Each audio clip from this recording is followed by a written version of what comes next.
Hello, good morning. Happy birthday to all the June 5th babies out there. All the June 5th Gemininis. We're going to connect here and see what messages are coming up here for the next 24 hours. Now, I'm setting this intention for June 5th. However, you might see this a week from now, a year from now. So, the next 24 hours from whenever you happen to see this video, because you're going to stumble upon it when it's meant for you. Let's see what's coming up here for the next 24 hours. All right, so the card that we have coming up is the Eight of Swords. Now, maybe just a little bit closer here.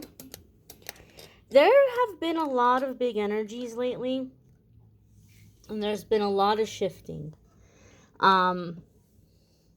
Also, a lot of deja vu going around. I'm seeing it in the comments. I'm seeing it in the people around me in my life. And that's significant too. That has a lot to do with your personal shifts and the energy that a lot of people are tapping into at this time. So I may do a separate video on that here, hopefully in the next few days. But so it doesn't surprise me that the Eight of Swords is coming up. Eight of Swords comes up when we're feeling a little bit powerless or a little bit stuck in a situation. And anytime we're coming into a really big shift, the negative ego hates change. Even when the change is going to be a good thing, even when the change is going to be a positive thing, negative ego hates change. And if you are a person who is feeling very led and very guided to create change in the world, as like this little domino effect, this little air purifier, negative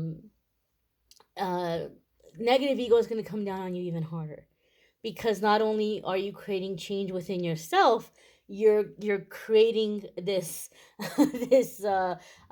domino effect of change, and the negative ego is like, heck no, and comes in really strong and really hard and convinces us that we're not good enough, we can't do it, we don't have what we need to make it happen, we don't have support, we can't do it by ourselves, who do we think that we are that it's going to work out for us, and just really comes in and starts picking us apart. You'll see it a lot of the times. Every so often there'll be like a really negative person in the comments, and I've seen a lot of you kind of like come in to defend, and that's very nice of you, but at the end of the day, this is resistance. This is resistance coming in, trying to break down the positivity, trying to discourage other people, and trying to discredit any message that things can or will get better. When we're in the Eight of Swords energy, we need to be cautious, okay? Because we need to remember that energy attracts energy and like attracts like. So what do I mean by this? If you're feeling absolutely hopeless and you're feeling like, I need somebody to come in and do this with me, we have to be cautious about trying to manifest things in that energy, because when we're at that vibration, we're going to attract that vibration. So the best case scenario is you're going to attract a person that feels just as lost as you do, and then you're going to end up in a situation where you two are getting frustrated with one another. Both of you are pointing the finger and saying, you always leave it up to me, you always leave it on my shoulders. And you're like, what in the world are you even talking about right now? It's the other way around. And so there's this sense of two people who don't know the way, trying to figure it out, and feeling hopeless and feeling scared, and looking to the other person for insight or guidance. That's the best case scenario. The worst case scenario is you may attract an opportunist kind of person, someone who's going to come in and take advantage of the situation. They might be seeing you like the sitting duck, and this is their chance to come in and have control or power. Some people are just into that. Some people are just into being able to come along and push somebody around, or dominate a person in some kind of way. Other people might look at this as, oh, well, I can come in and I can pretend to be the person with all the answers, and all you got to do is hand over all your money, or they're trying to get into your pants, or whatever it might be. They're seeing you as a way that they can take advantage of the situation and benefit themselves. And that's not going to do you any favors at all. And that might sound discouraging, right? But this is why the Eight of Swords comes up to say, hey, look, you can avoid that. You can avoid that situation. You could avoid finding yourself tangled up with someone who's not being much help, or somebody who's taking advantage. Eight of Swords reminds us that the situation is not as bad as we think. Okay, it's not as bad as the ego is telling us that it is. And oftentimes, the longer we're in the Eight of Swords, the more discouraged we become, and the more we convince ourselves that we're powerless. What I want to do here, 1 second, I'm gonna pull a more traditional Eight of Swords card. All right, here she is. This is a more classic deck here, and this is the Eight of Swords a lot of you are used to seeing. There's so much symbolism here, my dears and my darlings. So much symbolism. So we're feeling stuck, and we're feeling like we need to be rescued. But in this situation, in this position, she's putting herself in far more danger, waiting for somebody to come along and pull her out of that. She's got this blindfold around her. She's got this cloth, or whatever you want to call it, wrapped around her. And she is a sitting duck. I mean, anybody can come in and do God knows what. But the truth of it is that that's not around her that tightly. She can get out of that. She can shimmy her way out of that. She can push that blindfold off her eyes, and she can see, oh wow, this water around me is not that deep. I could totally step over it. These swords are not really all the way around me. There's plenty of room to walk. I can just walk right on out of here. And hey, these swords, these problems, these things that I think are working against me or confining me, hey, I can maybe pull a few of these out of the ground. I can take them with me. She can take those swords as protection, as tools, as inventory to sell. She can make money off of it. She can use it to protect herself, to keep herself safe, to build things, to chop things up. The possibilities are endless.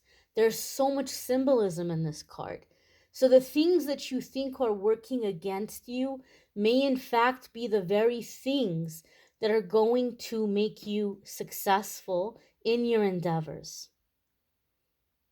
A lot of you feel like nobody's gonna want you, or nobody's gonna listen to you, or nobody's gonna like you because of your past or because of your background.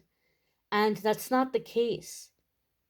All of these things are things that made you wiser. They gave you wisdom. They gave you tools. They gave you abilities. They helped you develop certain talents.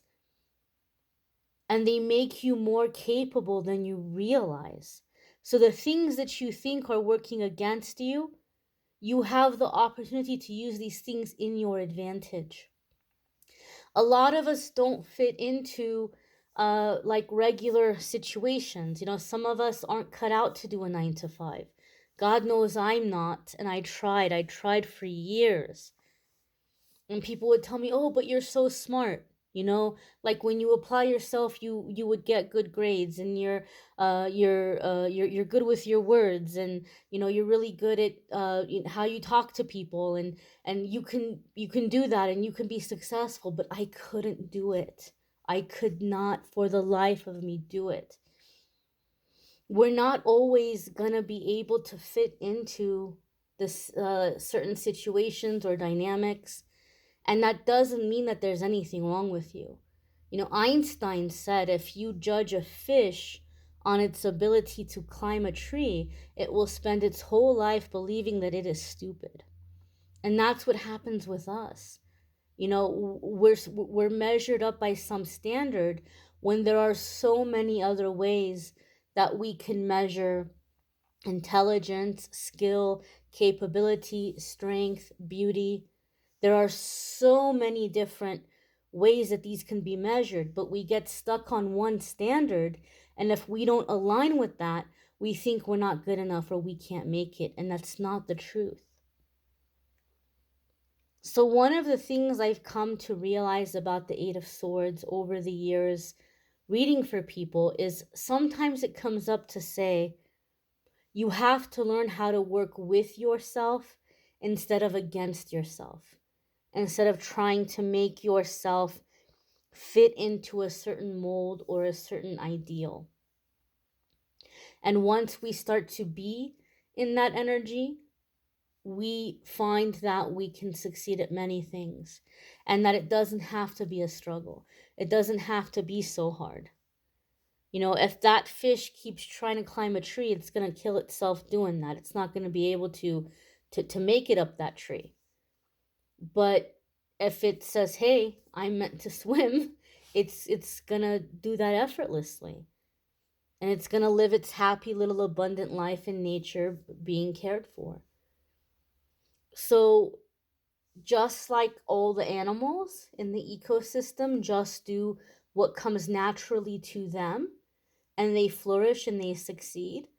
And I've said this before, the nature of nature is abundance. So nature takes care of them as they're doing their job, as they're fulfilling their role. It's the same for us, but we get so disconnected from that. You know, humans complicate that.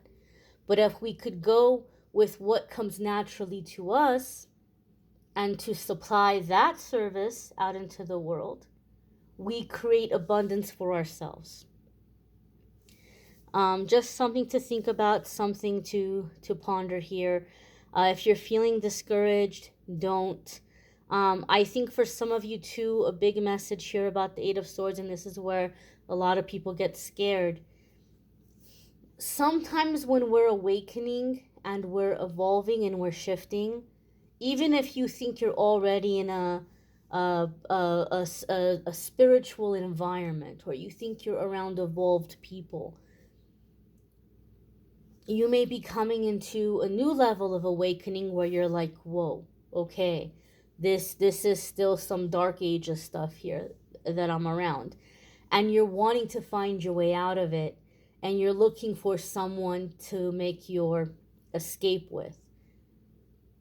This person or this partner that you're longing for, you will manifest this person, but you first have to get out of this certain circle, because right now you are surrounded by a specific energy, and that higher vibrational person, that new energy person, is not going to be in that circle.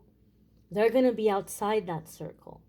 So you have to step outside of that circle to find the people that are matching your current energy. You're not going to find it amongst those people. You have to step outside of that circle. Think about that, pray about that, meditate about that. I hope the message is helpful. You may want to check out the weekly forecasts if you haven't already. All of the forecasts for the coming week are posted, and there's a link in the description to the playlist for the weekly forecasts. Love readings for June are also up, and I'll have a link to those in the description as well. And as always, my darlings, if you would like to schedule a private reading with me, there's a link in the description that will take you to the scheduling page, calendly.com/amethystangelite, and you can schedule a reading with me there. I thank you all for watching, liking, sharing, commenting, subscribing. I hope you all have a fabulous day ahead. Take care and be well, my dears. Bye.